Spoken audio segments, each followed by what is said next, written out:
All right, Brendan. All right, Ben. You guys got your character names all set, Yeah, right? yeah.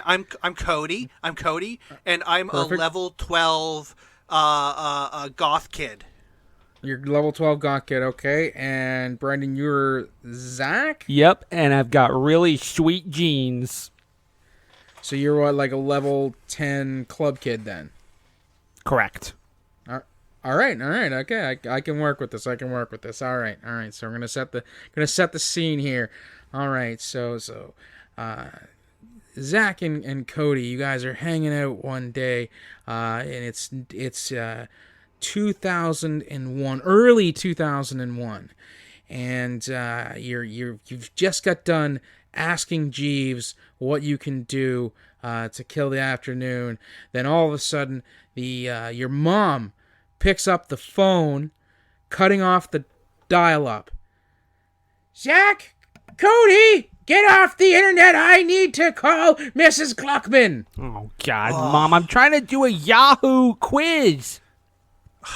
Well, what if we catch the bus and do something? But, we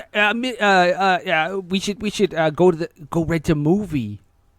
Oh my God, it's such a good idea. Yeah, let's go rent a movie. Okay, that's what. Okay, so Zach and Cody, you've decided you guys are going to rent a movie. And now it's time. You're going to gear up. And Zach, you put on your you put on your I guess your tight-fitting Levi's but the ones that you've Sharpied black, because your mom won't buy you all black clothes. So you've Sharpied them black, which gives you like a +5 goth. Oh boy.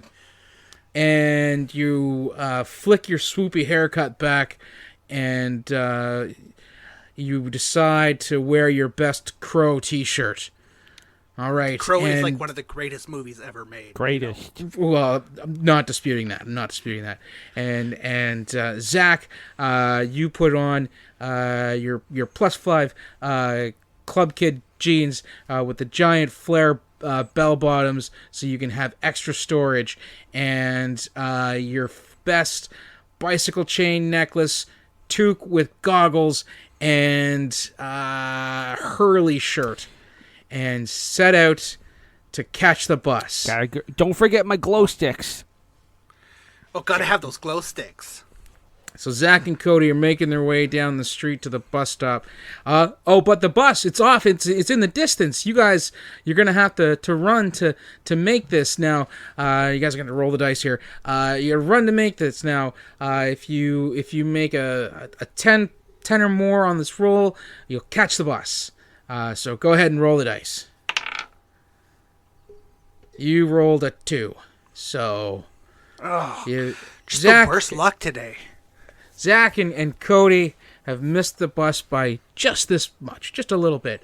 So unfortunately, they won't be able to go in to town to rent from Major Video. Instead, they're going to have to go to the movie time in town, the janky mom and pops one. Oh, crap. They edit all their movies. They always have the worst selection, too. So as you're walking along, you decide what kind of movie you want to rent. What kind of movie are you guys feeling about renting on this day? I think I want to see a movie with like a big Oscar-winning actor who fights with swords and stuff. Yeah. Okay. So like maybe like Gladiator. I heard Gladiator came out with Russell Crowe. Okay, so you guys are looking for like something like kind of a period piece. All right, so I can work with that. Okay, so as you walk, you walk down the street, and you've made it to movie time video, the janky mom and pop's place in town, and you go in, and oh man, that cute goth girl from third period is the one. She's working the clerk's desk, and Cody, you wanna lay some good lines on her, but now's your chance to shine and really show her how truly goth you are. All right, I'm gonna like try and quote like my favorite band. You rolled a 3, so you have to quote Vanilla Ice. Oh crap! Ice Ice Baby. Like, whatever, Conformo. That thing's like, how old are you? That's like a decade. Get away from me. Crap. Dude, you freaking blew it. Keep listening to my dad's records is the worst. All right, so now you guys are in. You're taking a look around. And, look, Gladiator. It's available to rent. It's there. Oh, but there's a few other not so great selections, and you're not sure if you rent Gladiator, that cute goth girl from Third Period might think you're too mainstream. And it just got rented. Some guy just grabbed it. Crap. You guys better hurry up. You're gonna have to pick something, cool and in line with the genre that you want. You better roll Zach, that dice. I'm leaving this one to you. I've been rolling like crap today. You better get this good. Here we go. 20 will give you the pick of any video in the store. 20 picks any video in the store. Oh, crap. You rolled a Okay. 1. Hey, it could still be. It could still be okay. It could still be okay. To fit the genre that you're looking for, Oscar winner, Fighting with Swords, you now have to watch Dungeons & Dragons, starring Jeremy Irons and Marlon Wayans. No!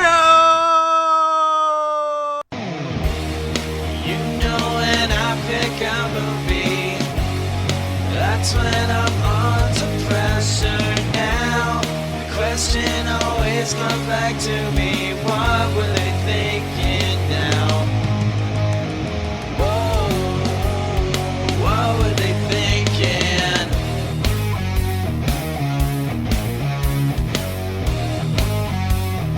What were they thinking? Welcome, everyone. Welcome indeed. Roll the dice. Well, we sure came up snake eyes on this one. Literal blood money. I'm Brendan. Yeah.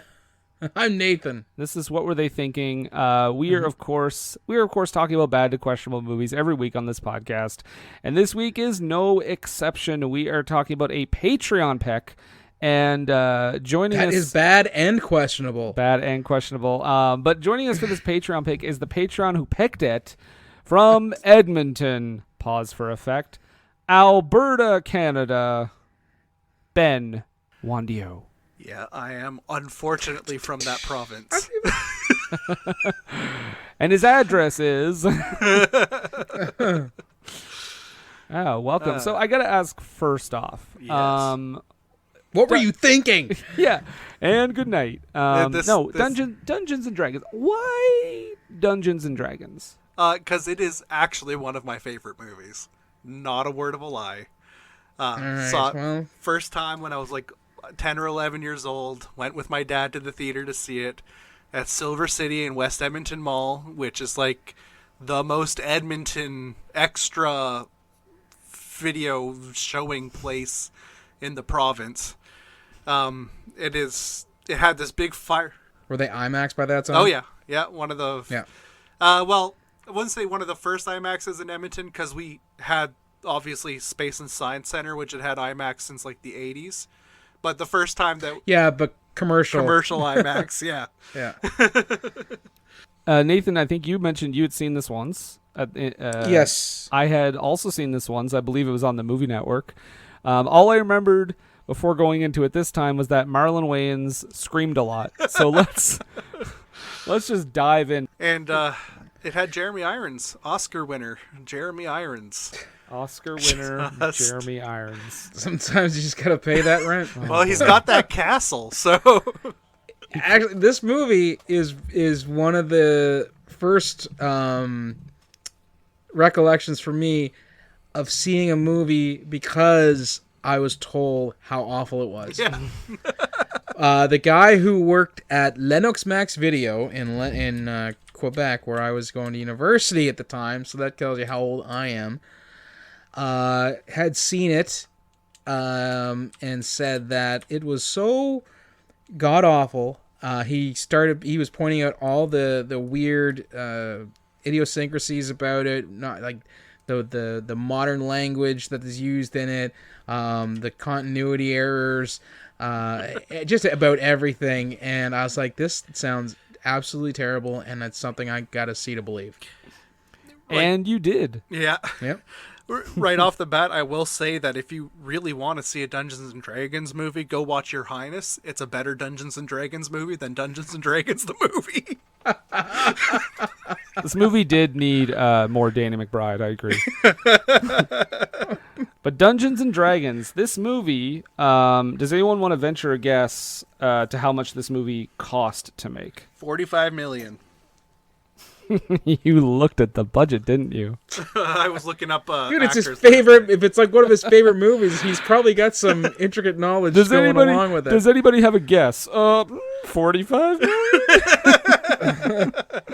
Yes, it cost $45 million to make, and it made a whopping $33.8 million. And that's gross worldwide. And one thing I recall hearing about movies... You're right, it's gross. Yeah, is the worldwide that you make back... you don't actually get most of that because so much of that goes into like foreign studios that have to distribute it and stuff. Yeah. So I think their opening weekend they only made like 1.5 million. Oof. Oscar winner Jeremy Irons. Oscar winner with an Irons. IP that should have been a money getter easily. Just so I think when the trailer came out, people were like already weary though. Nope.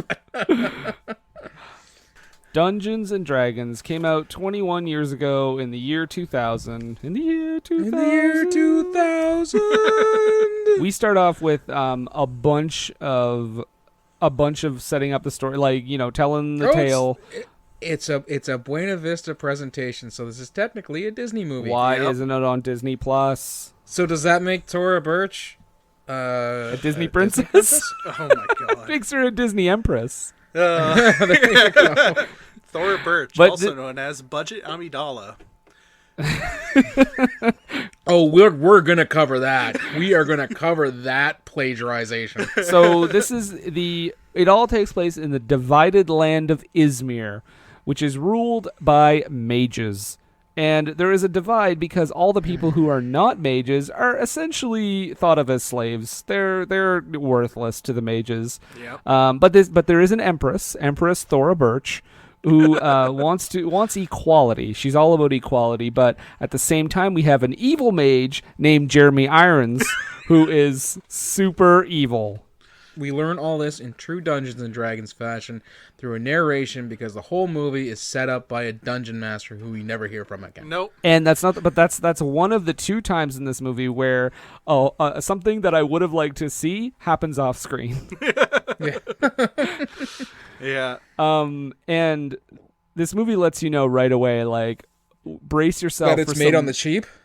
That's what I was going to say. Yeah, brace yourself for some CGI that is next level. It's like Spawn levels of CGI. Oh, I was going to say this opening thing is like it is either a terrible Hollywood production sent to theaters or an awesome Final Fantasy cutscene. Yeah, I was watching it with my wife last night, and the first thing I said was like, I have played video games with better graphics now. Yep.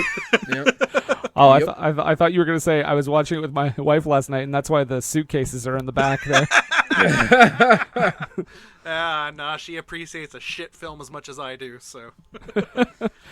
But, you know, to this movie's credit, guys, we do start out with a dungeon and a dragon. It's true. Delivers what it promises. And, you know, like, let's talk about the setting for just a quick second, because that's one of the biggest problems with this movie, is that Dungeons and Dragons as an IP has, like, a dozen established, well-loved settings with, like, entire collections of novels set in them that they could have picked from. And they went with the director's, like, homebrew setting that he made up for his own campaign. So wait, what? You're telling me that the person who directed this was a legitimate Dungeons and Dragons fan? Apparently. Because really, what it seems to me is that somebody was just plucked out of obscurity to direct a Dungeons and Dragons movie with a script that was written by somebody who wanted to hate fuck Dungeons and Dragons. Are you talking about director Courtney Solomon, who also directed such classic films as An American Haunting and Getaway? American Haunting isn't that bad. It's bad. Say it. But it's not that bad. It's not Dungeons and Dragons bad. It's mostly boring, which is, I think, a worse crime than being bad. True. But we do start out with a dungeon and a dragon. And Jeremy Irons, who Ben told me before this episode started, actually owns a castle. So I can only assume that he only signed up for this movie because he thought they would be shooting it in his own castle and he wouldn't have to leave. Sorry, Jeremy Irons. Now you're in this movie. But we start off with him just like zapping this like mirror looking thing. And he's very excited about a scepter because he can like rule dragons or some bullshit. Yeah, and they never explain anything about the dragons, like why ruling them is so important, or like what's the difference between a red dragon and whatever the Empress controls. Nothing. Nothing.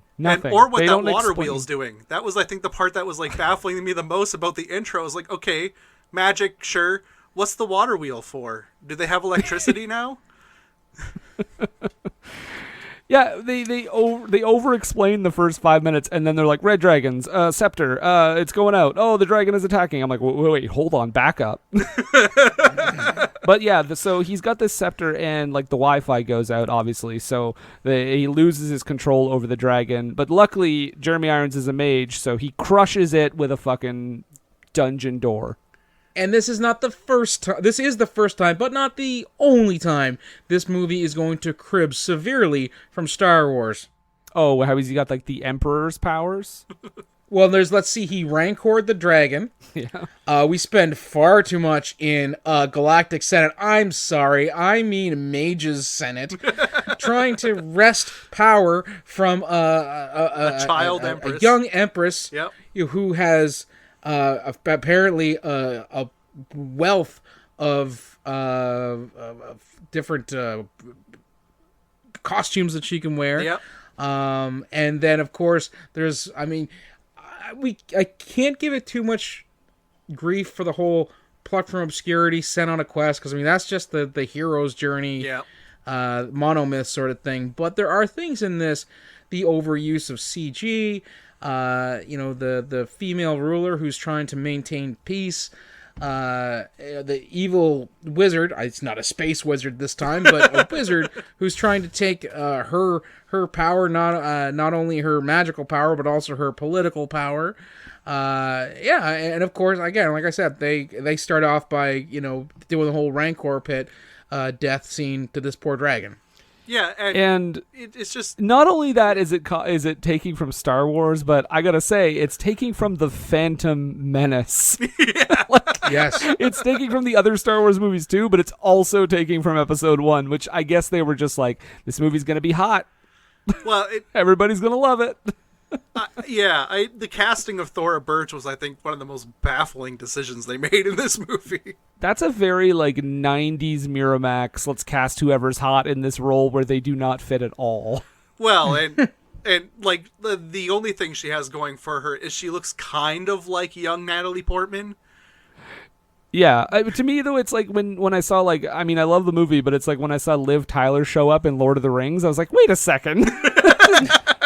Well, she looks elfish. She does, but having seen all the other movies she was in at the time, I was like, this is odd casting. But yeah, he kills that dragon because he can't control it, and he's like, oh, by the way, his name is Profion. No, his name is Jeremy Irons. Right, his name is Jeremy Irons. His alias is Profion. He's basically plans to spill some tea on this Empress, turn the Council of Mages against her and get her outed, and then he can take power and control dragons and blah, blah, blah. For what purpose other than power's sake is never made clear, what his end goal is, why he wants to do this. Well, his end goal is, from my understanding, is for him not only to be the ruler but also to maintain the status quo, because she wants to make it so that everybody in the kingdom is treated equally, mage or muggle alike. Yeah, and Jeremy Irons is like, fuck that, I want dragons. And I want to be able to spit on people who are beneath me. Yeah, exactly. Wow, this movie really speaks to 2021. So we meet our heroes because I guess that's what they're supposed to be. Snails, played by Marlon Wayans, and Ridley Freeman. Ridley Freeman. Yeah. Oh, is that really his name? It's like Ridley Freeborn, I think. Yeah, Ridley Freeborn Freeborn. or Freeman. Yeah. Yeah. Well, it's free something or other. Yeah. They're a couple of thieves, and they're already pretty annoying, and we've just met them. And apparently Snails has traveled either across the dimensional rift or back in time, depending on if this is set in our universe or an alternate one, because he is constantly talking in modern vernacular. Oh, yeah. Well, my theory is that he found a time machine, and then when he eventually... Or a multiverse machine, depending. Yeah. And then when he eventually got back to his time, we'll just say he didn't die. When he eventually got back to his time, that's when he actually got into the drugs, like in Requiem for a Dream, because he couldn't handle what he went through. But he cleaned himself up and enlisted and joined G.I. Joe. Right. And then him and his buddy thought it'd be hilarious if they dressed up like a couple of white chicks. Right. Little man. So the Jeremy Irons goes and sees like the dude from New Jersey who heads up the Magic Committee or the Mage Committee or whatever. Oh, but what is we find out what Snails and Ridley want to do. Oh, they're gonna break into the magic school. Hogwarts. Big time guys. They'll be busy while the river's on fire from the dragon blood that inexplicably lights the river on fire. Yeah, I didn't get that either. Why does dragon blood ignite water? Literally the only thing I could think of was watching the blood drip down looked kind of like the intro cinematic from Baldur's Gate. There's a reference for you. You're gonna need stitches for that deep cut. So Jerry I is talking to New Jersey Magic Committee guy. I mean, he has a Jersey accent. I thought that was very out of place. but he's like, "Oh, you want the magic for the dragons and the whatnot? I'm thinking it's crazy over here." He's basically let the normal people be normal people, and those mages will rule over them because it's the way of things. He's basically like, "Yo, this dumb broad over here, don't worry. She's just a vagina with legs. She'll do what we tell her to do." Yeah, she what? 17? Yeah, it's all good. But Jeremy Irons is like, "Listen, if you don't take her down now, she will strike. We should remove her scepter and kill her if she says no." And Jeremy Irons is just eating this movie. Oh God, like, he's the only one having fun in this movie. I mean, Marlon Wayans is, but we aren't. I think I sent this one to Brendan when I was watching it, and I was like, Jeremy Irons is eating scenery like he's just gotten off the Christian Bale The Machinist diet. Oh my God.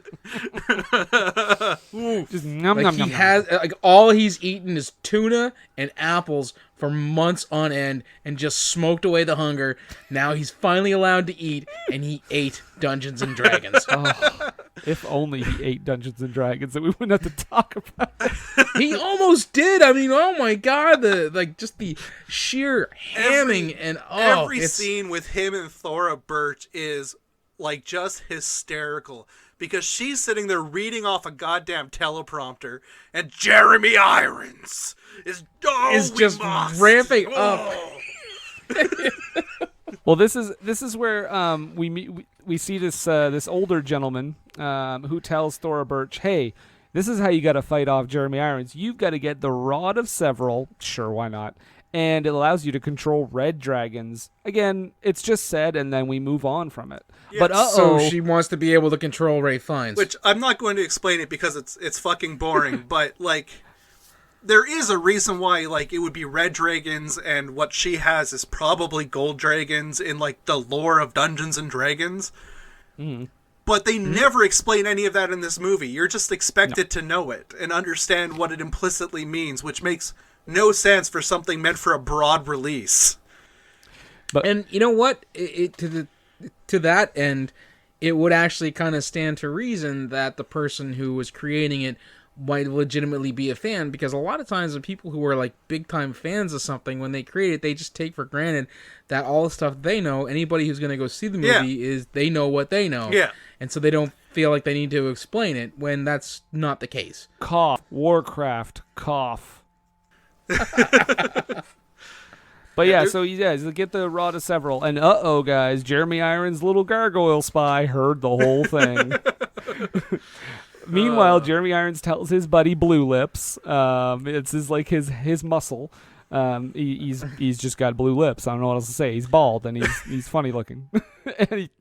But he tells Blue Lips, he's like, you need to go to the magic school. Wait a second, that's where our heroes are going. And he's like, you got to go to the magic school and get me this scroll to help me find the rod of Several. So it's like, you got to find this to get that, but to find this, you got to get this. And it's like, okay, I don't want to play Dungeons and Dragons. I want to watch Dungeons and Dragons. But that's the problem. If you're going to watch Dungeons and Dragons, they're going to incorporate elements like that into the movie.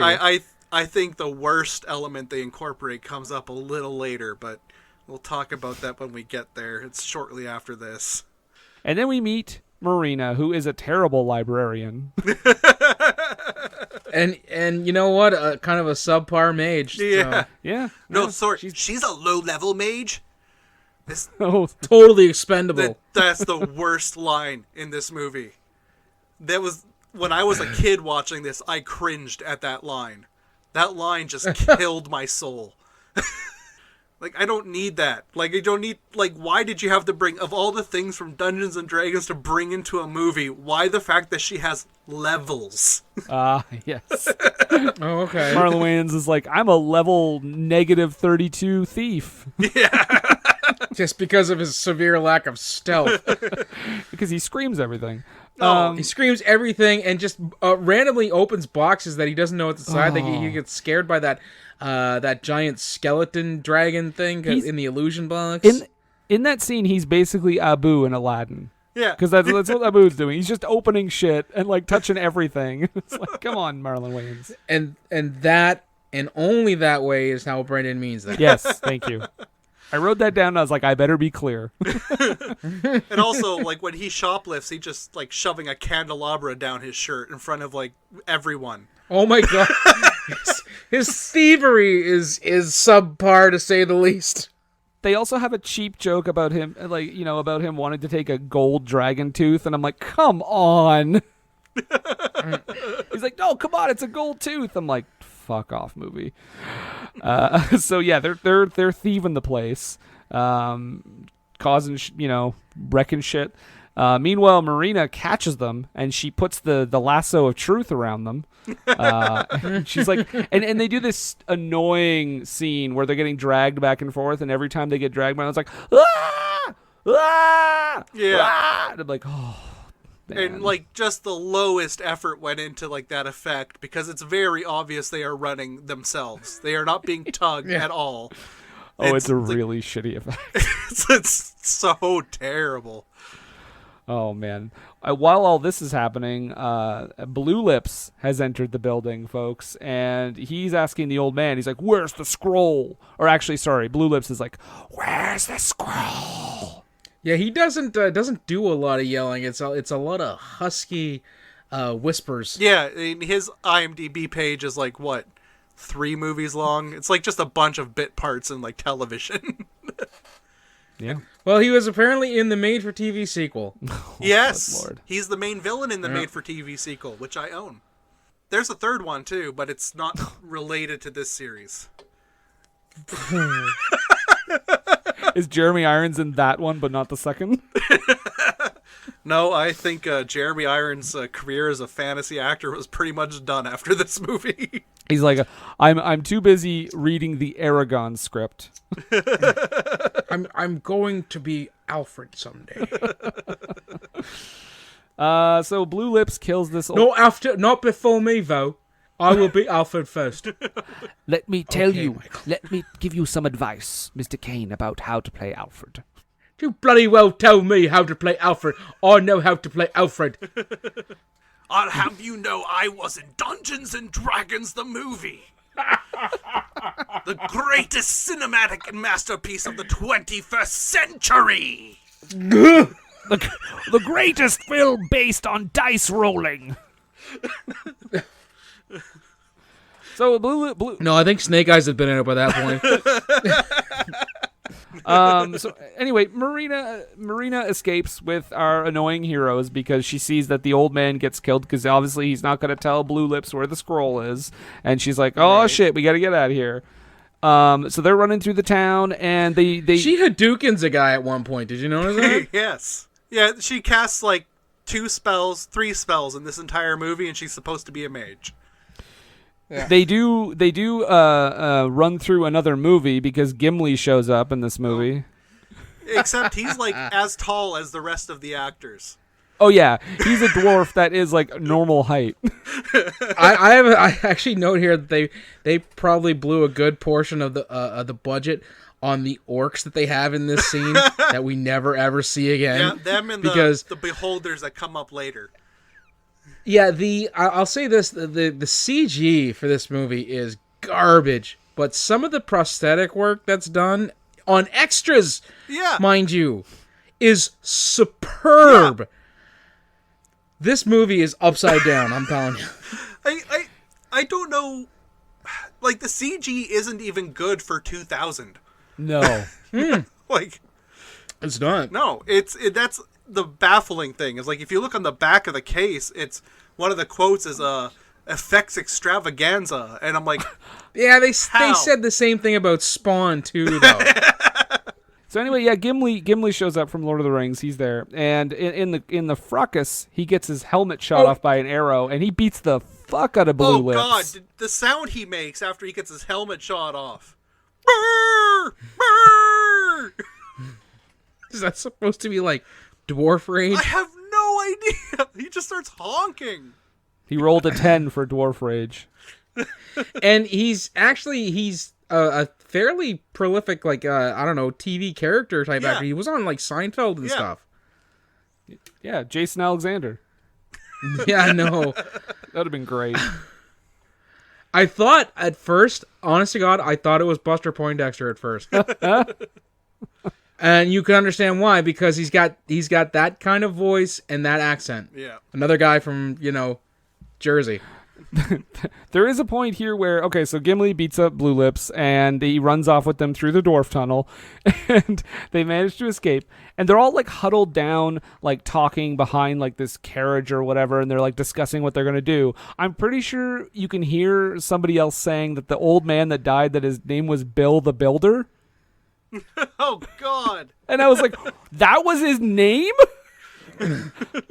Movie. You can't do better than Bill the Builder.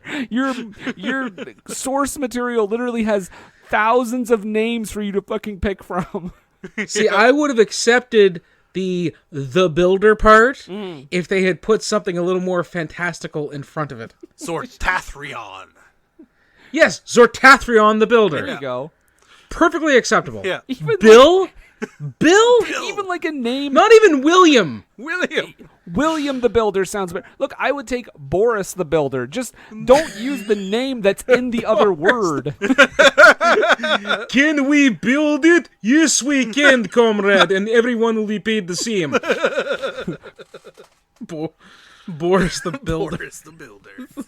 Like Yeah, some German knockoff of Bob the Builder. Yeah, that's great. It's him and Natasha the Necromancer. But yeah, oh darling. So as they're like huddled down talking, I also wrote down like how secret did they think that spot was? Because as soon as they get up, there's like a crowd of people like all around them. Like they clearly heard that whole conversation. And they put on the most conspicuous hoods they picked up at Value Village during the Halloween sale. And apparently, this kingdom has a very gifted cartoonist drawing their wanted posters.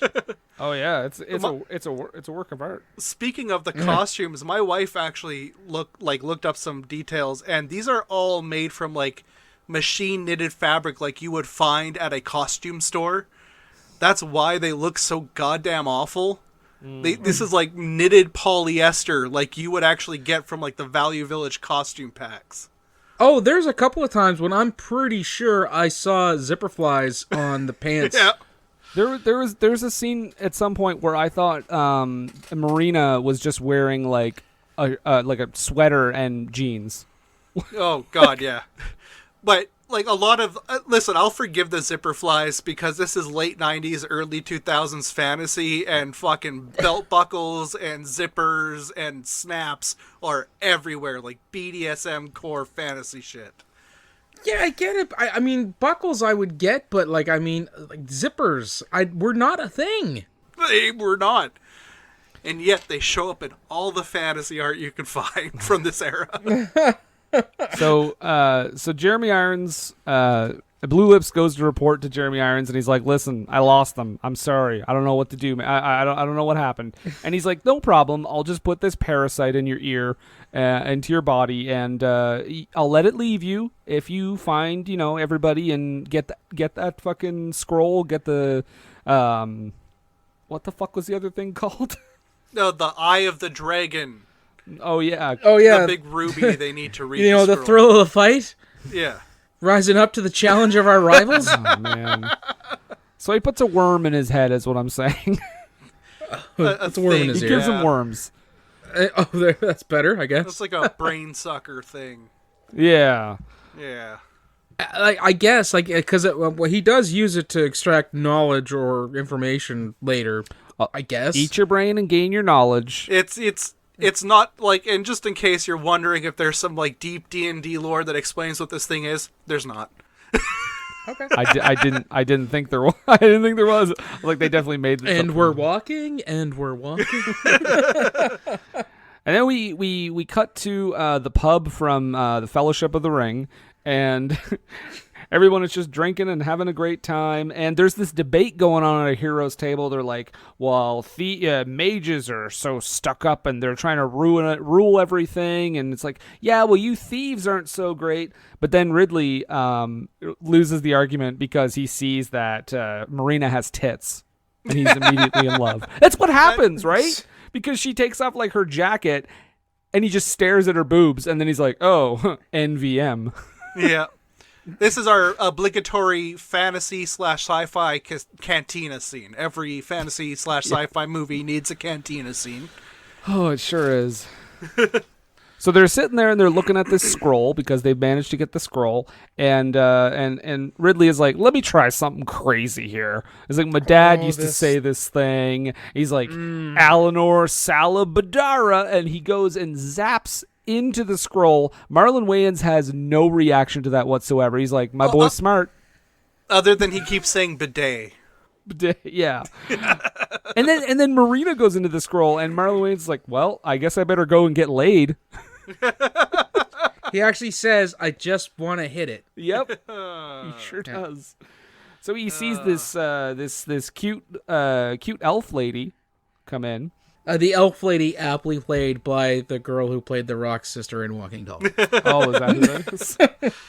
And she it is. will spark so many racist nerds into debating whether or not she is a dark elf. Serious? Oh, yes. Oh, yes. So, yeah, he goes over to the elf, and he's hitting on her, and he's like, I bet you're looking for someone like me. And she's like, actually, that's exactly who I'm looking for.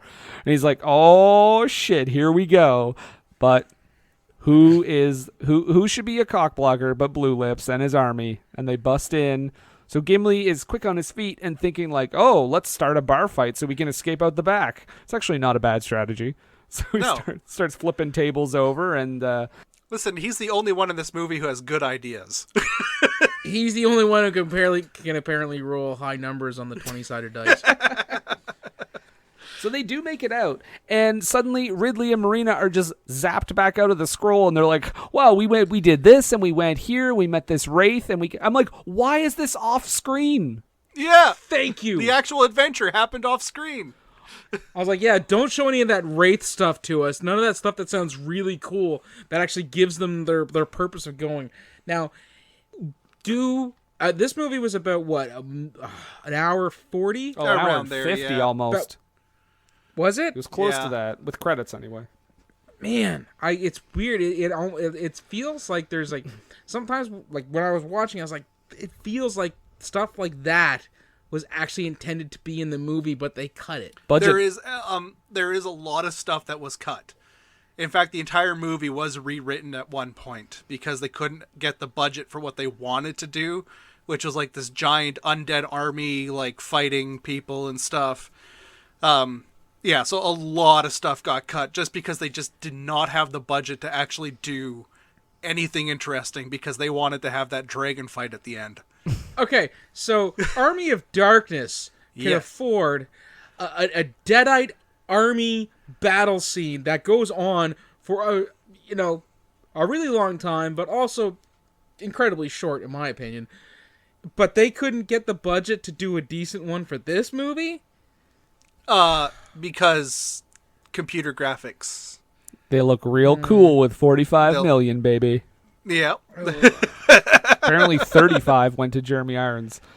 So as they come back out and they tell this story about all this cool shit that they did that we didn't see, Snail's just Marlon Wayans is a lot. He's just like screaming and yelling because they're like, we got to go get the Eye of the Dragon, and he's like, no, I'm not getting the Eye of the Dragon. This is dangerous, etc., etc. And finally, Ridley is like, listen, there's gonna be a lot of treasure, a lot of money, and he's like, I'm in. No, because he actually uses reverse psychology on him. He's like, I understand if you don't want to come. Yeah. And then he's like, how come I can't come? But then, he is comically stupid. Yes. But then I think he does mention like money though, and that also like perks him up a little bit. Yeah, he says it's a ruby the size of your fist. Yes, he does. Yeah. And Gimli is on board because he wants those dollar bills too. Yeah. Like all good D&D parties, I guess. I just can't figure out why he stays with them when it becomes abundantly clear he's not going to get paid. I mean, dwarf loyalty, man. I guess so. He's paid in adventure. Yeah. And in chicken that he's picking out of his beard for the rest of the movie. Oh, God, so gross. They go to a market, and this is a scene where Snails is literally just grabbing every single thing that is in front of him and putting it in his jacket. Oh, yeah. And they meet Ivan Ooze, apparently. Oh, yes. I wrote down eye pussy fin head. Because his eye thing in the middle opened deepest, up. bluest. My pussy's like a fin head. But they walk up to this dude and they're like, hey, do you know where we can find this guy's Xylus, who apparently owns the Dragon's Eye or the Eye of the Dragon or whatever? And he's like, nah, dude, fuck off. But don't worry, because anyone you're looking for, I'm sure they'll find you, ... So then they're just like fucking around the market again, and that dude comes back and he's like, he arrests them or he takes them all away. Oh, they stalk him. He follows them to the thieves guild, and then when he gets in there, the guy spots him and goes, "Take them away." Take him away, toys. They take him away, and we meet Xylus, who is apparently the Persian villain from 300, I think. Yes, and he's got a very powerful triangle face. I just wrote down he's a very outgoing metrosexual who slaps Marina's butt, who's probably not 18. Probably not. Probably not. You know what? Yeah, consent laws don't exist in Dungeons and Dragons. So we all know that. Of course not. Wow, that's Ooh. It's a harrowing world to live in. Yikes. Roll the dice to see if you get consent or not. It's like every time our hero, played by generic McBoyface, just smiles. He's just got like the creepiest smile. So Xylus is like, listen, I've got the Eye of the Dragon. I've got the Eye of the Dragon. Right? That's what he says. What the hell are you doing? It's a song. Anyway, the is only it? song Okay. I can think of right now is Final Countdown. So It's the Eye of the Dragon. So he's like, hey, Ridley, you want this fucking dragon eye? You gotta win my maze. And he goes into his maze, and there's swinging maces. yeah. There's Here fire. we go. There's an the eye actual puzzle. climax of the movie, the actual interesting part of the movie. It's all downhill from here. There is a spiked platform lowering, and remember when you see the shot of it coming down, it shows like the grates or whatever, and I was like, that's big enough for him to crawl through. Thank Yeah, you. absolutely. Thank you. Like, I don't know why he's just like, oh shit, okay, well, just hop through Just this. gonna go ahead and put my hands up over my head here, make myself real skinny like I'm doing a pin dive, and there we go. I defeated that puzzle. It's like when you watch a Warner Brothers cartoon and like Bugs Bunny's in jail, and you're like, dude, you can go through the fucking bars. What are you doing? But this is legitimately, I think, probably the only interesting action sequence in this movie. Everything else, Because it's an action sequence. Like it's a suspenseful scene. yeah.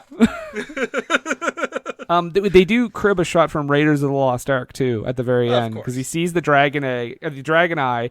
He's like, you see that shot like where Indy's about to take the idol at the first idol. Raiders. Yeah. And he goes to take it, and then I kept thinking like, oh, if he fucking it and there's a boulder, I don't know if I'm able to finish this movie. But he just takes it and nothing happens, and he walks away, and then he won the maze. Yep. So it's not it ain't exactly the Minotaur's maze, is it? No, it's not super complicated. No, it's a straight line with some traps in it. Yeah, but they're like, which is a very Dungeons and Dragons style maze, to be honest. So he's like, oh, so I get the eye of the dragon now, and Xylus is like, ha, ha, ha, no, now give that to me. Enter Blue Lips. and he'll be taking the red eye. Oh boy. Oh boy. Go home, Dad. Stop drinking. Ridley threatens to burn the map, though. He's like, let me out, I'm going to set this thing on fire. And he tells Marlon Wayans, you get the dwarf, I'll get the girl. And he's like, man, why do you always get the cool things to do? And I'm like, shut up, Marlon Wayans, please. I think he actually straight up says, why do you always get the girl and I gotta go get the map or whatever, the dwarf. Yeah. It's like, yeah, Blue Lips first, he takes Marina and the scroll. And yes, then our heroes are captured by elves. And we see the elf lady from earlier. And this is where we have that line where Gimli so Gimli looks at the elf girl and he's like, and she's a black girl. Just this is important for this part. Yeah. And Gimli looks at her and Marlon Wayans is like, see, I told you she was pretty. And he's like, they all look the same to me. Ooh. In regards to elves. But But we know what they were going for.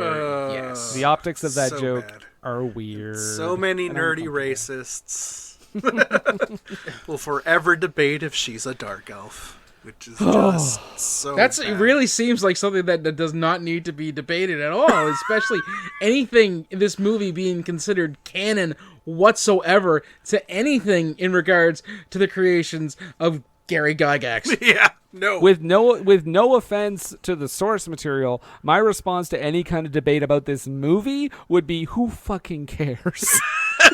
Yeah. No, listen, I'm a big fan of Dungeons and Dragons, and I still say, who fucking cares? It's like when people got mad about like Idris Elba being in the Dark Tower. I'm like, why do you be more mad about the movie quality? Yeah. Yeah, that is a valid point. Yeah. But yes, like you're saying, Norda, who is the elf, she's talking to Thora Birch via magic mirror, or I thought she just looked into a gemstone or something. But anyway, they're having a conversation. No, she looks into the gemstone, but the Empress has like a magic mirror. Yeah.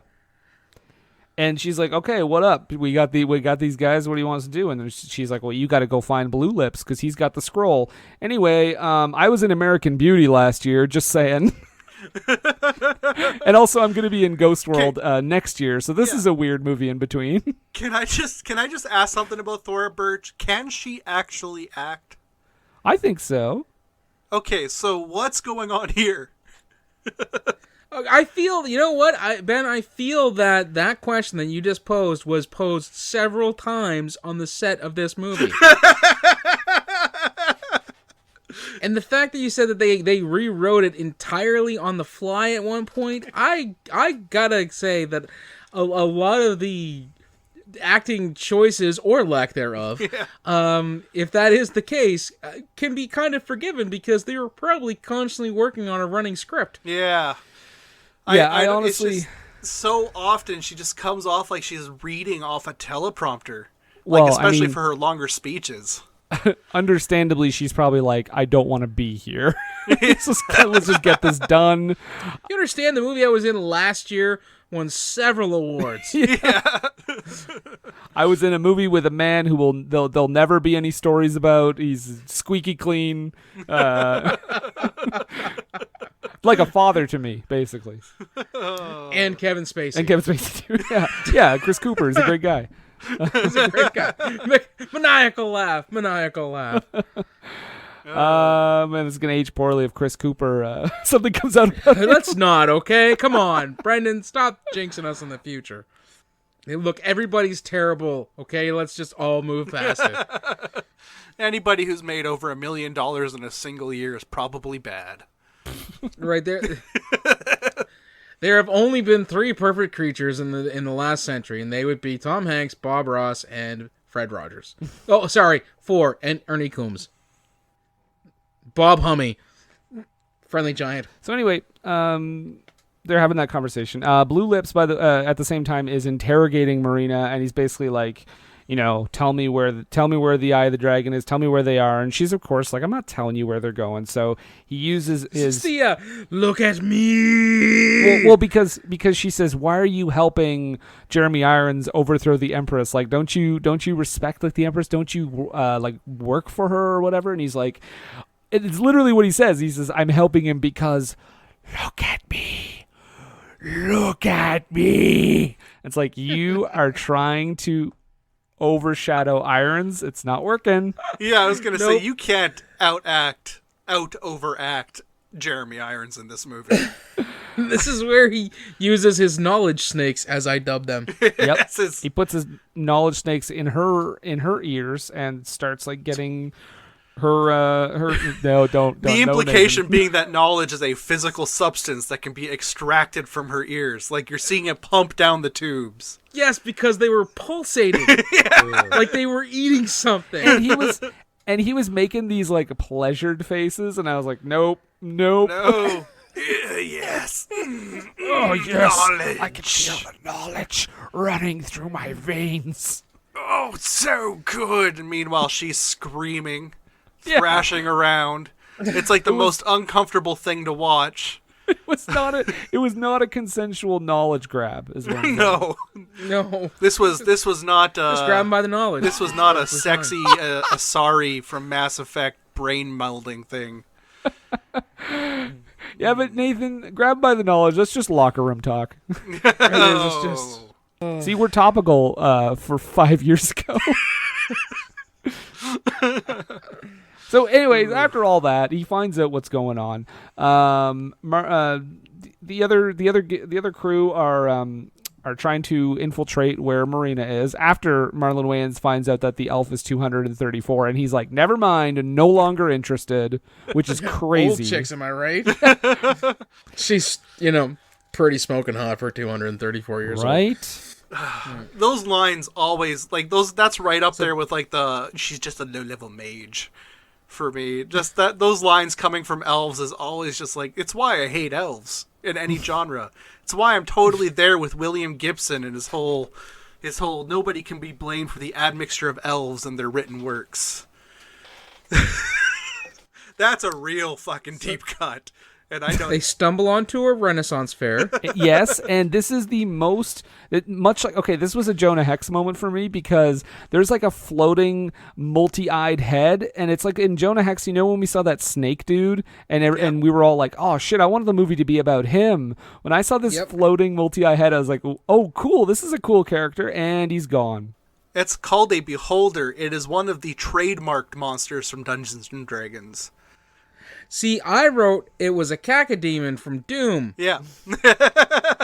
I was just mad that that's all we saw of it. Because they have a very similar look. Yeah. This brainy orb floaty with, I guess this one had 2 eyes, yeah? This one has a large central eye and then a bunch of little eye stalks coming around it. Okay, so the cacodemon from Doom has like one big central eye, but they don't have the stalks. Yeah, and the cacodemon I'm pretty sure was based on the Beholder, because this has been around since like the 70s. But it's actually, there's a few monsters that are trademarked and can only be used by Wizards of the Coast. This is one of them. The so Ridley and Snails sneak into the dungeon for Marina and the map, and they have this moment where they're like, "Hey, be careful," and he's like, "Yeah, be careful." And I'm like, "Oh, one of them is gonna die."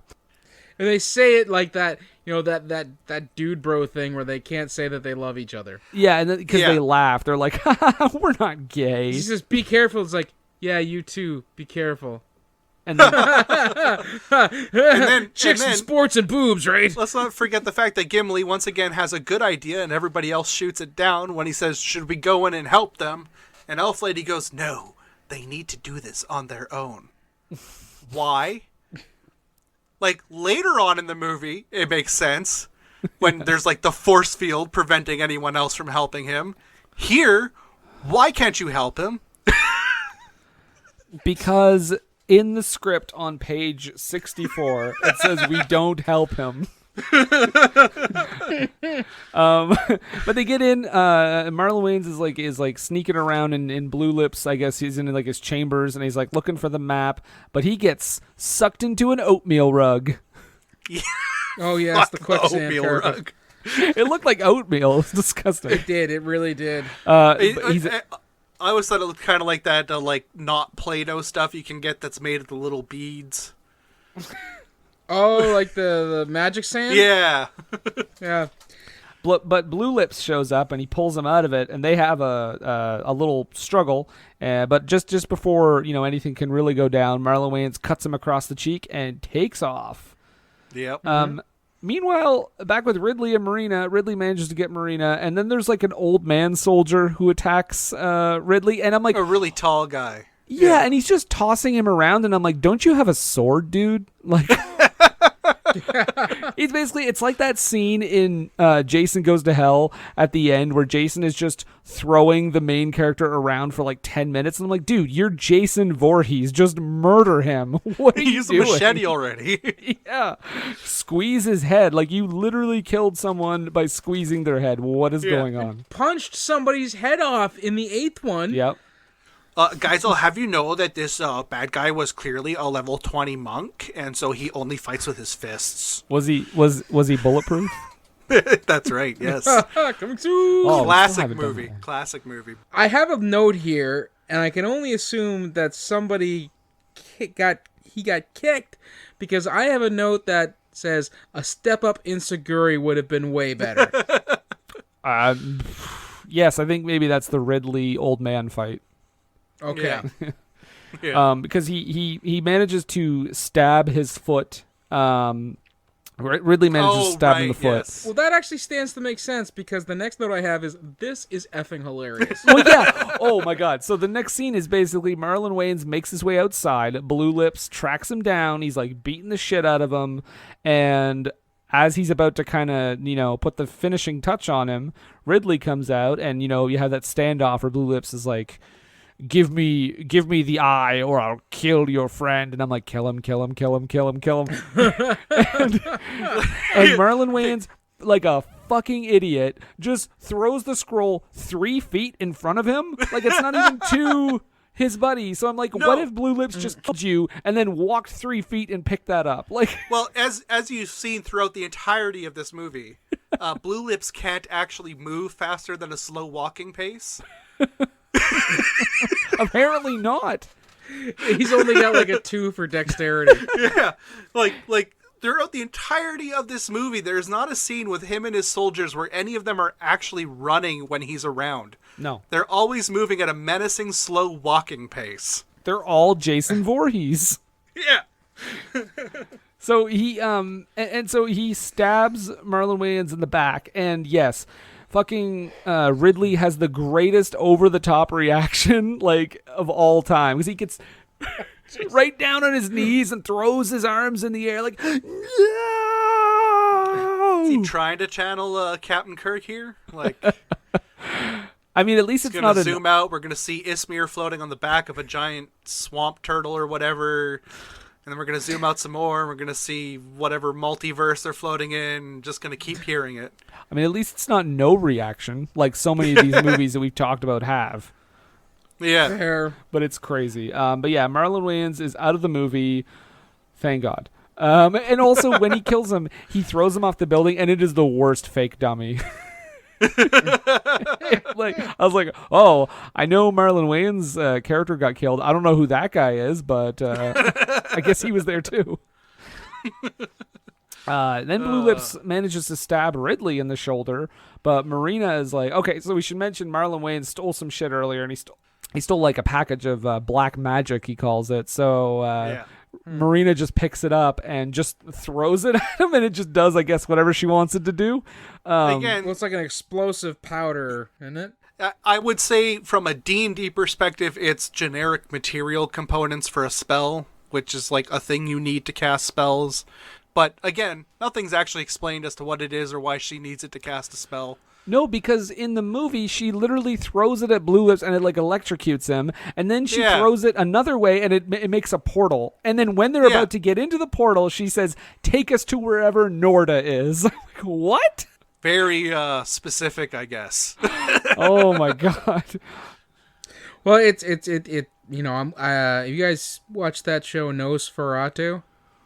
The show? Oh God. Yeah, NOS number 4A number 20 Nosferatu is somebody in that show has a very similar gift where they can go to very non-specific places by just imagining or thinking of the thing that they're searching for. So there you go. That's how she has this power with this thing. Just take me to wherever she is, and they nobody else in the entire kingdom is named Norda. That too. And also, like, the thing that got me is it's just the same thing being used, but it's doing, like, completely different things. It's like, again, which is what leads me to think that it was supposed to be just, like, generic magic dust that lets you cast spells. I mean, if I'm living in this kingdom, that's the only thing I would carry.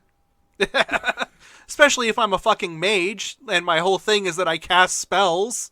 And this is, I think, the last time we ever see Marina cast a spell in this entire movie. Yeah, because... This movie in which she plays a mage whose job it is to cast spells. That's because we have to cut back. We have to cut to what we alluded to earlier, the most lopsided... the Emperor Palpatine scene. Yes.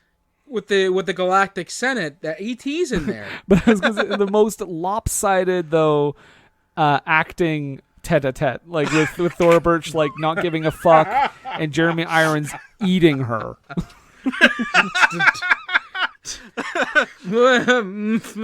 Guys, it was a different time. I'm telling you that we need to do this for the well-being of the Empire of Izmir. You hear what she's saying, everyone?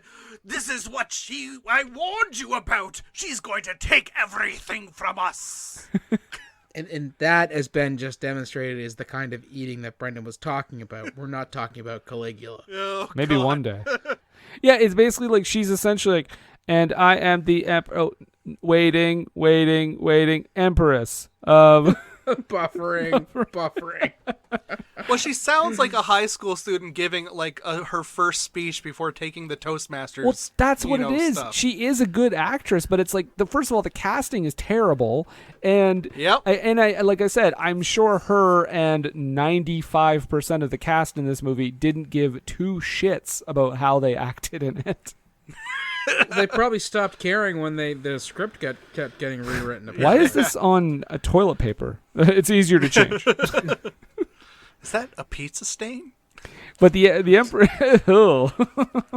that's a pizza stain if we're lucky. Yeah, listen. When you're doing as much eating as Jeremy Irons is in this movie. Oh God! But the Empress is like, I'm not backing down. I won't back down. No, I won't back down. He'll stand his ground? He's going to stand his ground? Won't be turned around. And she's like, Could you stand him up at the gates of hell? Well, at the gates of, like, I don't know, Mordor? Well, I'm pretty sure you could stand him up at the gates of hell, but he won't back down. No, he won't. But she's like, yeah, you're not taking my scepter because, I want equality. And this dude's crazy, y'all. Like, he's going to... And by the way, she says, like, this dude's crazy, y'all. And she's It like, yeah, would I'm not gonna do that. surprise me in this movie. You're emoting more than she does in this entire scene. Like that one line, you emoted and showed more variation of behavior than she does throughout this entire movie. Well, I put an inflection in my voice when I spoke just now, so that's probably what it was. And another and one. Also, I imagine she's a bit scared because of Jeremy Irons acting in this scene. It's like, is this guy on like fucking crack? It's like, But anyway, yeah, so she doesn't want to back down. Cut to they're in the elf community, and they're Marina is like, listen, it's the elf community. She brings Ridley in, and she's like, he's on death's door here. He was stabbed in the shoulder, and they bring him back. And I wrote down, so is anyone going to go back for Marlon Wayans or? Thank you. Not that I want him to be in the rest of the movie, but like. well, I think the implication here is that Ridley wasn't dead. Right. Snails is. So they're able to heal Ridley from his mortal wound, but he's not actually dead, and Snails is fucking So dead. we're working on Snails, no last name. We're working on a Princess Bride thing here, where he's not fully dead, he's mostly dead. He's mostly dead. Mostly. Mostly dead, you can do something. He's totally dead, all you can do is go through his pockets and look for loose change. What, Richard Lewis? What are you doing here? I'm doing a terrible Billy Crystal impression. My next note is hashtag not all mages, because Ridley is very upset about Marlon Wayans' death. He's the only one, and he's upset because he died for nothing. All this like political nonsense, and it's just for your stupid fucking back and forth between the Empress. She's trying to change things, though, Ridley. Yeah. Thora Birch is really going to affect real change this time around, just like the last time we elected a Democrat. As three Canadians, as we smugly laugh up our sleeves. Oh boy. I'm telling you, we'll change the laws, we'll make life better, but we're not actually going to make life better for the peasants. They'll just have rights that we can then abuse. And he's like, you know what? We all know good change comes from the top. And then Ridley is basically like, you know what? You're pretty smart. Let's make out. That's basically what happens. But guys, horny messenger gargoyle is watching again. Oh god, the way his knee is positioned, it does look like he has a giant little imp boner. Yeah, it's like the fucking priest in The Little Mermaid, just like popping that boner. You can just see him like rubbing his little hands together. Hard I am. I don't know why he's Yoda. This is the I'm telling you guys, I'm just an imp, but I gotta get my rocks off too. The next scene, the next scene, we approach a force field that only Ridley can pass through, which is again stupid. But at least this time, like you said earlier, there's a reason. They're not just like, nah, we're gonna chill. I don't feel like it would have taken a whole lot for that last one to make sense though either. I mean, if the elf, because we find out through apparently a 1,000-year-old Doctor who shows up, as I think he's one of the elf guys who says that yes, we are part of magic. Yes. Translation: we're filled with metachlorians and the force is all around us. If she, as an elf, had some sort of power of foresight, she could have easily explained it away as to why he had to do it on his own, because of some weird, Doctor Strange vision where she saw what happens in the future, and the only way that this will be successful is if we stay put and he does it on his own. Boom. Done. Solved. And they don't look like people who just like, no, let them go die. Or if you really want to write them out of the scene, just say, we'll go cause a distraction so you can sneak in better. There you go. Like every other adventure movie ever made. I think we've already written a better movie.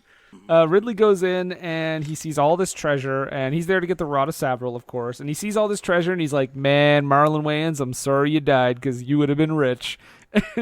Well, okay, this really fucking puzzled me too, because there's no reason why he can't take the other treasure, or at least no reason we're ever given.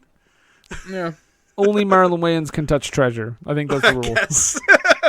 That was his power. That's why they kept him around. He's the only one who can carry gold. Well, and the funny thing is the skeleton comes to life and starts talking, and it's like, if you take this rod of several, it carries a spell of evil. And he's like, KK, cool, and he just grabs it and takes off. And don't forget he ogles it for a bit. Pretty good puppetry work on the skeleton. Yeah. I did enjoy that. Also, it was nice to see the "let's get the hell out of here" skeleton from Army of Darkness getting work later in his career. Yeah, very good. It's always good to see these poor malign skeletons getting jobs where they're not just generically evil. Well, it was nice to see that it wasn't a whole Karate Kid situation where they had, people who were actually people dressed up as skeletons taking roles from skeletons. See, guys, I don't mind it. I don't mind that because, as far as I'm concerned, the skeletons are just taking our jobs. Whoa! Oh! Whoa! Whoa! Whoa! Whoa! Whoa! The next thing you're gonna say, we need to build a wall around the graveyard. It might not be the job that I want or will ever want to have or ever work, but they're taking them. I want to be a treasure guard that can't move. I want to be a thug for a evil overlord. I want to be an underwater military man attacking Jack Sparrow, but I can't because I'm not a skeleton. All right, this is getting far too political. Let's move on. I got lungs. Ooh, look at me. Okay, sorry. I don't want to make this podcast my personal soapbox. Because he gets the rod, and 83 minutes into this movie, we have dragons. I know we had a dragon at the beginning, but let's just forget about that. It was brief. 83 minutes in, we're getting actual full-on dragon attacks. It looks terrible. Oh, it looks awful. These effects, oof. Like, legitimately, as I understand it, this is where most of the effects budget went. Was this fucking scene with the goddamn dragons where they are reusing shots.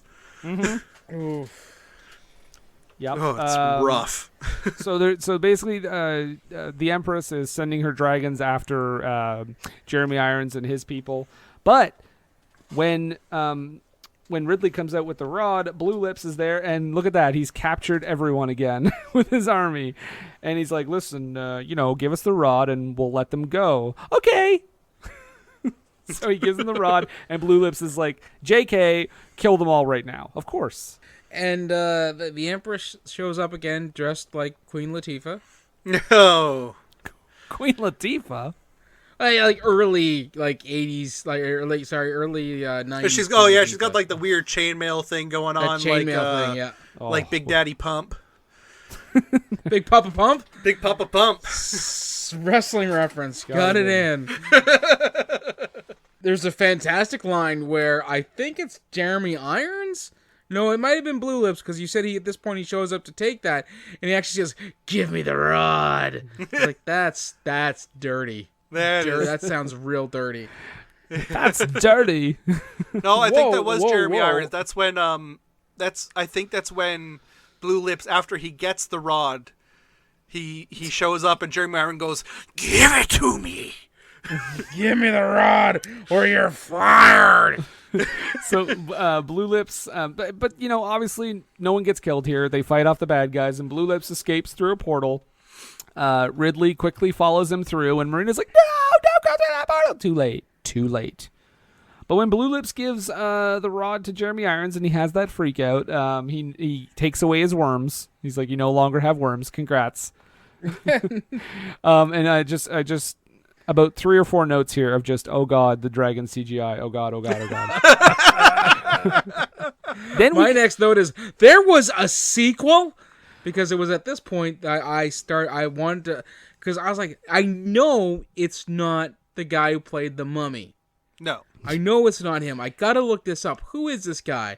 And I look it up. Obviously, it's not the mummy, but that's what I found out, that there was a made-for-TV sequel in 2005 for this thing. Yeah, and it commits the worst sin a film can commit. It made a sequel of this movie? It's boring. It's a boring sequel of this movie. Listen, this movie's bad, but at least something's happening. It's memorable. It's memorable. For Jeremy Irons alone. Yeah, exactly. So Ridley shows up and has this big climactic fight with Blue Lips. They have shiny electrified swords. Totally not lightsabers, guys. Not lightsabers. No. At all. No, just magic swords. I don't even know why you would bring that up, Ben. That's not cribbing from Star Wars. How Hey, listen, dare you? It's a complete coincidence that the good guy's electric sword is blue and the bad guy's electric sword is red. Complete coincidence. Yeah, and I don't even know why you would say that. Like, we all know it's a complete coincidence. So he's fighting him, and Ridley eventually manages to kill Blue Lips in the same way that Blue Lips killed Marlon Wayans. Poetic justice, baby. No, I did not read that into it at all. So how does he survive for the direct-to-TV sequel? Oh, okay, so it's not even worth explaining, but he gets brought back from the dead. Like, just leave it at that. He's like a lich or something in the sequel, so he's like an undead monster. Nathan, he survives because he's the only actor that said he would come back. And also because the Wizards of the Coast desperately needed a reason for clerics to exist in their D&D universe again, so they made an entire movie about inventing clerics, which is what the sequel is about. And it's so dumb and so bad and boring. I have a note. My next note is, this shit is clown shoes. But it sounds to me like that shit is clown shoes. And is there not a part where Jeremy Irons calls him the talented Mr. Ripley? Oh, probably. He does call him Mr. Ripley on several occasions. I'm pretty sure he said something to the effect of, if he didn't call him you're the talented Mr. Ripley, he said something like, "You're talented, Mr. Ripley." Yeah, maybe. No, I think he does say something along those lines. He's like the skillful Mr. Ripley or something like that. Well, that was it. Skillful. Maybe it was skillful. I was like, I think they're making a sly joke about something that no one's going to give a shit about. No. Also, like, the talented Mr. Ripley, like, what? That movie is nothing, like, even close to what you're talking about. You know what? There's a lot of people who think that just because something sounds funny, that it is funny, and they keep saying it. Listen, it's not what you say, it's how you say it. You gotta convince people it's funny. And the problem is, nothing in this movie convinces you things are supposed to be funny. They just are funny. But Ridley does get the rod, but he starts to use it. He's using his rod. He starts to use it, but he stops because it makes him super evil horny. Like some sort of ring that there would be a fellowship for. He lusts after that rod. He strokes it a few times before he finally just takes the big knob of that rod and throws it on the ground and then pierces that knob. I mean, you could probably say that it's precious to him. I don't know if I would say that, but, whatever. But he destroys it. He destroys the rod, and Jeremy Irons freaks out as only he can do, and he puts a monkey on Thora Birch's back, a skeleton monkey. Yes. But then don't worry, guys, because Jeremy Irons is quickly eaten by a dragon. He gets Deep Blue Seed. I have a note here. That dragon needed more iron in his diet. He did it! Jeremy Irons is dead as fuck. Blue Lips is dead until he's brought back from the dead for the sequel. And we start to pan back, and then we cut to oh my god. Ridley is at like the gravesite for Marlon Wayans, and I wrote down he's wearing like Michael Jackson crossed with Hell's Angels, or it's like a modern like Megaforce uniform. Like, it's just ridiculous. This is at the end, right? Yeah, right. By the grave. But we get the medals, the celebration medal scene at the end of Star Wars, but all ADR. Yep. And, like, straight up, that costume he has at the end is the most early 2000s fantasy shit I have ever seen. It's that BDSM core early 2000s, not quite a biker, trying to be modern and fantasy at the same time shit. That's just, was just endemic of this era. If you go through the 3rd edition D&D book, everybody's dressed like that. I just thought they were like, Justin Whalin, we need you back. Oh, we forgot to shoot this last minute scene. He's like, oh, do you mind if I just leave my coat on? I'm gonna jump on the hog here in a second.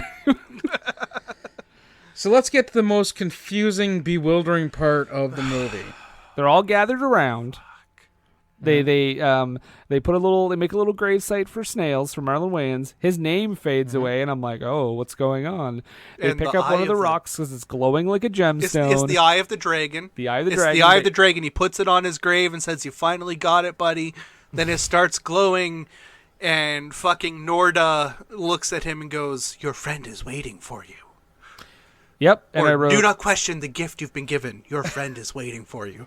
And or this ending. Don't question this ending either, apparently. No fucking hell.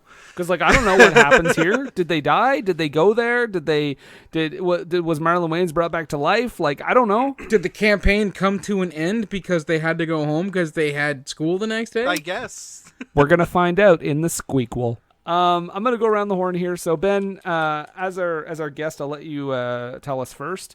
Is this movie? We have a couple of different categories here. Would you say that this movie is worth a watch, a drunk watch? Would you inflict head trauma to forget it, or would you avoid like the plague? Oh, drunk watch with friends, for sure, absolutely. Some of my greatest memories are ripping on this film with friends. That's why I love it. And Nathan, same question. I will say drunk watch with friends as well, provided those friends are filled with nerd rage. That would be a fun way to watch it, with people just getting really pissed off about the movie. Yeah. I'm actually going to go one step lower. I would actually attempt head trauma to forget it, because as crazy as Jeremy Irons is in this movie, everything else is just kind of flatline for me. And every second that Marlon Wayans was on screen in this movie, I was just more than done. In terminal. All right, but we're going to take a brief break, and we will be right back. What were they thinking? What Were They Thinking is brought to you by HostGator. HostGator is a leading provider of shared, reseller, VPS, and dedicated hosting solutions. Award-winning support is available 24/7, 365 days a year via phone, email, and live chat. Discover why over 9 million websites trust HostGator. Use the coupon code SCHLOCK for 25% off your first purchase. That's SCHLOCK, SCHLOCK, for 25% off your first purchase. What Were They Thinking is brought to you today by GameItAll.com. Whether it's video game news, the latest in music, or movie reviews, GameItAll.com is your one-stop shop for all nerdy talk. What were they thinking? And we're back. Yes, we are back. Nathan, I believe it's time for the Low Haiku. Tell the folks what the Low Haiku is all about. Yes, well, the Low Haiku is 17 perfect syllables that we have rolled the amount for on our 20-sided dice to describe the movie that we just apparently rolled a -6 on. Very apropos. So, Ben, as our guest, would you like to read your haiku first? Absolutely. I would be honored to present this. So here we go. Jeremy Irons has won a goddamn Oscar. Why is he in this?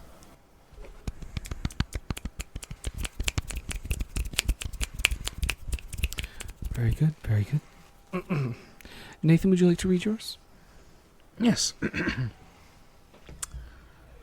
Roll the dice on this. Sure, they will come up, Snake Eyes. Gives what it promises.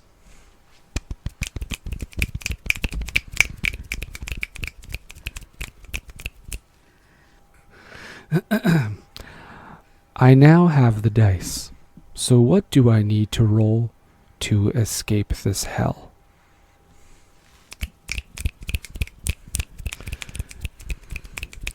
Thank you. I'm gonna roll the dice. We're out. Guys, I think I'm stuck. Oh no! Wait, let me try this. Hey, it's Gator and the Squee here early in the morning. we got some wacky calls coming up after the break, but first, let's get it into Foghat as you're hitting it down in there on the Y25. Guess what? It is backed up, so if you're stuck in that traffic, sit back and enjoy this tune from Foghat. Now, on that note, Nathan, Ben, we talked about this movie, but what do we always say? Well, I believe we always say... Don't take a word for it!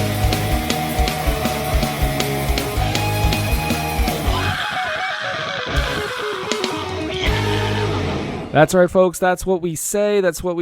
Nathan, how do people feel about this movie? I'm assuming most critics enjoyed it.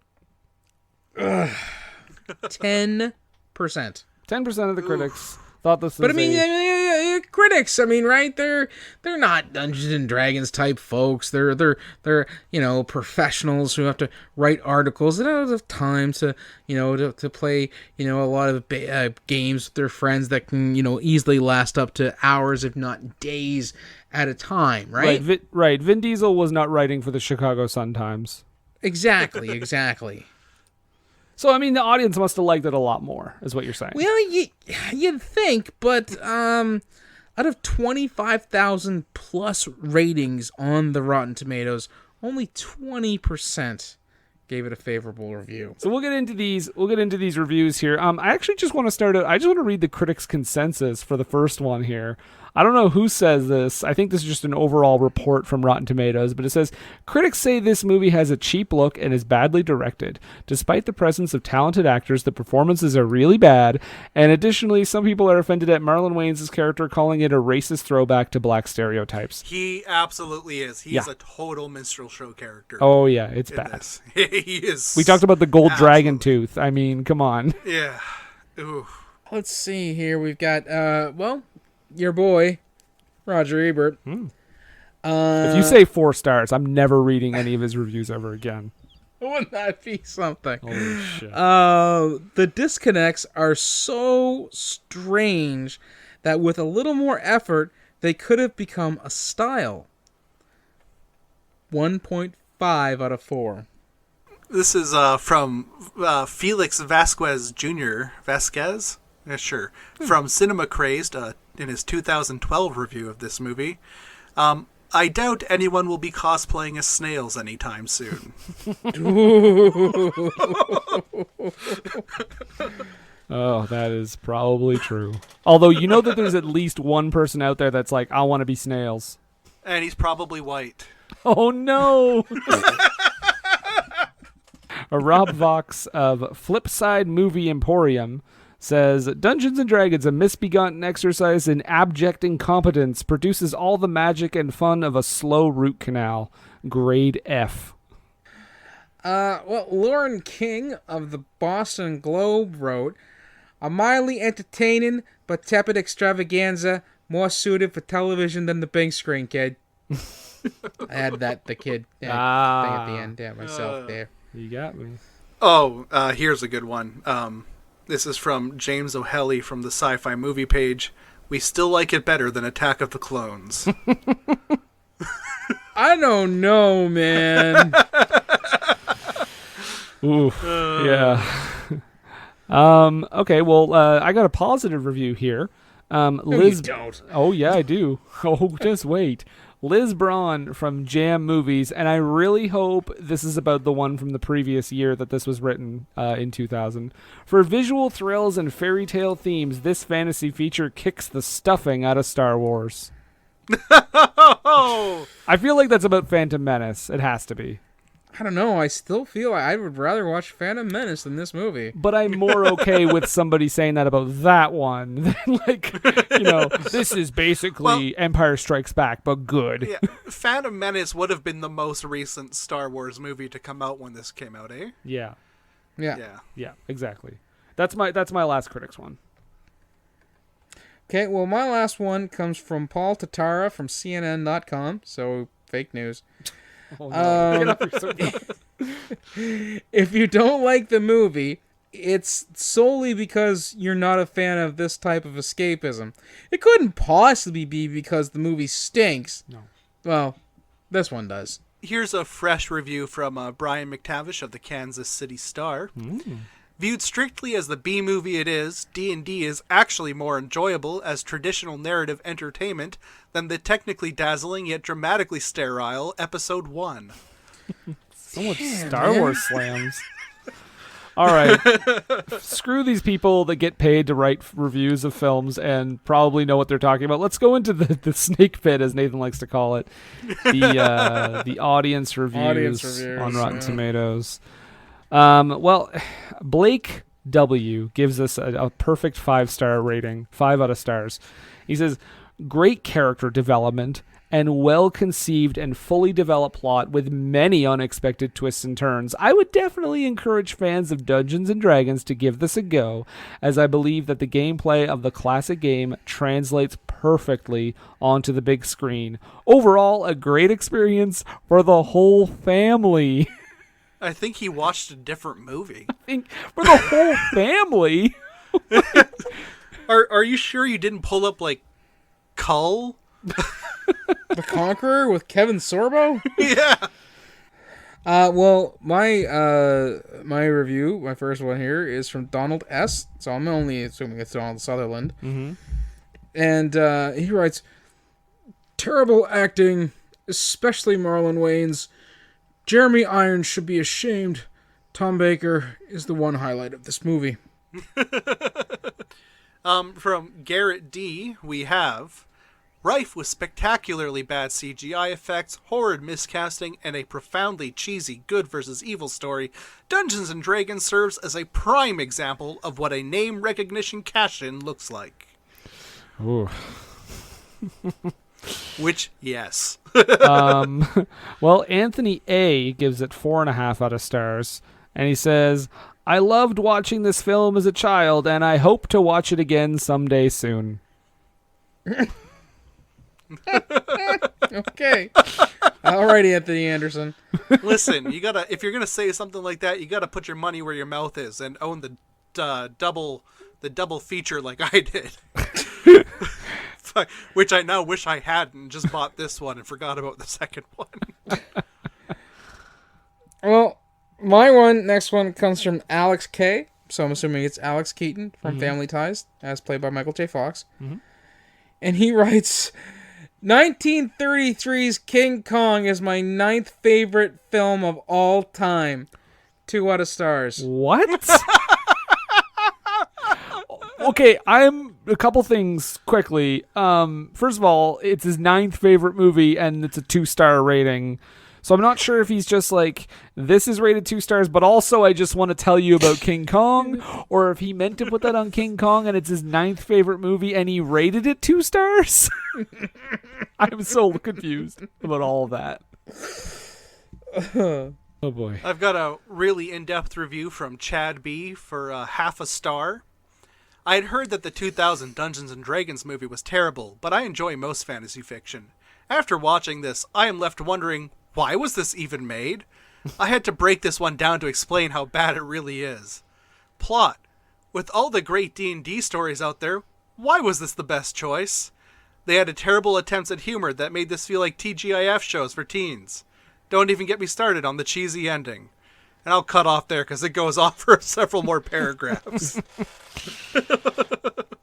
Nicholas W. Gives it 4 out of stars.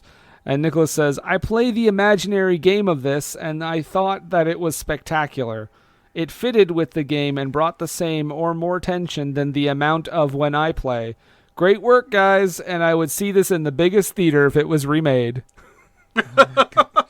Please don't remake this. Well, my last one here comes from Jesus C. Oh, shit.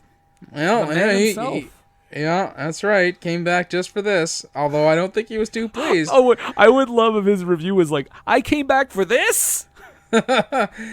As a massive fan of the role-playing game, I understood a few more in-references in the film than most. And it's unbelievably entertaining as a bad movie, akin to such as The Room and many Schwarzenegger quote-unquote classics. Dungeons & Dragons, the movie, is one of those times when nothing is ever done right, and it's all in the name of glorious hilarity. A 1.5 out of stars from our Lord and Savior. Of course, he knows the ins and outs of D&D. He just sees everything. That's cheating. All right, omnipotency. Yeah. From Jake C. for Jake 1 star. Christ. Jake Christ. Jesus, brother Jake. This is Jake Christ from Impact Wrestling. Oh, shit. I love Impact. Don't even get me started. We won't. Except for when Jeremy Irons was chewing the scenery, this sub-sci-fi channel original felt as long as a real D&D game, but with far worse visuals and acting. Canonical scale, 2.5 out of 5. How'd that one guy get blue lips? Hashtag tank paint. Oh, boy. All right, well, those are the reviews for this movie. Nathan, at this point in the podcast, do you want to ask us anything? Well, with everything that's going on in the world and everyone's trying to stay inside and keep safe and stay entertained, I gotta ask you fellas there, hey, what you watching, bud? Yeah, Ben, what you watching, bud? I'm probably going to be rewatching She-Ra after this. So you're recommending She-Ra? Yeah, the She-Ra Netflix original series. I actually quite enjoy it. There you Let's go. say the new one or the original Filmation The new one. Okay. Yeah, I know. All right, the Netflix original She-Ra. There you go. Nathan, what you watching, bud? Well, I've been watching a whole lot of different stuff like everybody else, but one of the things of note that came across my screen recently was the recent release of the episode of Icons about Yokozuna. I know we're always talking about wrestling on the show here. We usually try to get a reference in for every episode, and this episode of Icons that focused on Yokozuna was very nicely, solemnly and sweetly done, with a lot of really good interviews with his friends and most importantly, his family. Very fun and funny and in some parts, and really kind of sad and touching in others. Yeah, I caught a little bit of that after the Rumble, and what I saw looked good, but it was very late, and I had just watched a 4-hour pay-per-view. Yeah, right? Okay. What am I watching, bud? Yeah, what are you watching, bud? I watched. Okay, well, speaking of solemn and sweet, I watched a movie called The House That Jack Built. But it's not solemn and sweet. No. Warning to everyone: this is the first, by the way, Lars von Trier movie that I've ever watched, and I started with a doozy. It's actually, if you're in Canada, it's on Shudder. I don't know about the States, but I'm assuming it's probably also on Shudder there. Matt Dillon plays a serial killer. And the movie essentially is him talking to, I think it's supposed to be whoever's leading him to hell, and he's like recounting all the people he killed, and like basically it's broken into like 5 chapters, like based on each person or each murder he committed or whatever. It's pretty unsettling. It's graphic. It's not easy to watch, and it's also like 2.5 hours long. So none of this sounds like a recommendation, but I'm telling you, it's an experience. And if any of this does not sound appealing, then don't watch it. But if it does, check it out on Shudder. Matt Dillon is very convincing, almost scarily convincing. And yeah, I thought it was real good. But again, it's a qualified recommendation. Yeah. So Nathan, now we're going to hint at what's coming up next week, because we are entering into the 2-week portion of our podcast where we talk about wrestling. Almost exclusively. Almost exclusively. The first week will be a wrestling film, and then of course the week after that we'll talk about a wrestling event. So here is your clue for the wrestling related film that we are going to talk about next week. Christ! I was frozen today! All right, well that's pretty much it. Ben, thank you for coming. Thank you for being a Patreon. That's awesome. Oh yeah, Yes. no problem, guys. We appreciate that. And thank you for choosing Dungeons and Dragons. Didn't appreciate that so much. Do you have anything you want to plug? Well, my old podcast is kind of defunct now. I haven't done a new episode in over a year, but I am working on a new project. So if you guys follow me at Canuckonomicon on Twitter, when that's ready, I will post it and give you a hint. It's related to why I'll be rewatching She-Ra. Okay. And also, if you're in the Edmonton area, check out the lobby on White Avenue. Make sure you're wearing a mask and following all relevant safety precautions when you go out. And he will, in fact, take orders online on his Facebook page, the lobby in Edmonton. And yeah, so you can just say, I want to pick up these movies, and he'll get them ready for you and bring them out to the curb for you to pick up, and you can pay online. Fantastic place. If you're into cult, horror, just weird movies, Kevin will have them for you there. That is practically a museum of classic horror, science fiction, and cult films. I can't think of a single one of our listeners who would be interested in that. Yeah, I know, right? Totally the wrong podcast to pitch this on, but if you are ever in the Edmonton area, check it out. Sincerely, Kevin's a great guy. His shop is fantastic, and honestly, there are so few video rental places left. The fact that his is still hanging out there is a miracle. He's been really, really good. He had gloves and masks available at the door last time I visited. So perfect. Cool. Yeah. Nathan, is Montrose here to say a few closing words?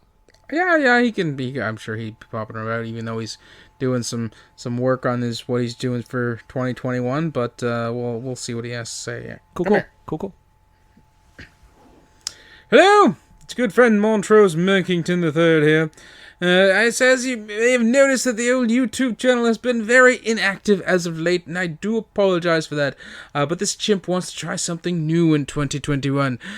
So I'm working on some stuff. I'm going to keep it a little hush-hush until some of these are completed and put on the channel. But if you would like to watch my previous reviews of other wrestling pay-per-views, you can check out my YouTube channel, Montrose Merkington TV, on the YouTubes. You can be friends with me on Facebook at the Facebook group Montrose Merkington III Esquire and Friends, and then of course you can also tweet at me on the Twitter boxes there with your opposable fingers at Montrose III. That's the number 3D. Thank you. More later. Guys, you have a monkey in here. Yeah, I know. Dude, you got your shoes, right? You didn't take them off at the door, did you? Because having a monkey in here is the least of your worries. That's true. Oh, so the used needles aren't related to the monkey. No. Oh. But also, they're not related to the guy who steals shoes either, so it's a fun place. Shit. It's a fun place to work. But yeah, so you can also find us everywhere. We're all over the map. You can follow us on Twitter, WWTT Podcast. Find us on Facebook, Instagram at WWTT Podcast. We're at Age of Radio. Big time. You go to www.ageofradio.org/whatwerethéthinking. You can find us on Redbubble, TeePublic, Patreon.com/WWTT Podcast. Sign up. Be cool like Ben. So at this point, Nathan, I guess I have a few questions. Okay. I mean, in a movie where you have a source material right there with so much available, and you base it on your own personal campaign, if I understand correctly, of the director? Yeah. In a movie in which I'm assuming the direction for Marlon Wayans was just be yourself. As with most movies. Yep. And in a movie in which, Spawn levels of CGI at best. At best. I mean, let's not forget about hell in Spawn. Right. And in a movie that just Jeremy Irons somehow doesn't gain any weight over the course of, even though he's eating everything in sight. I guess I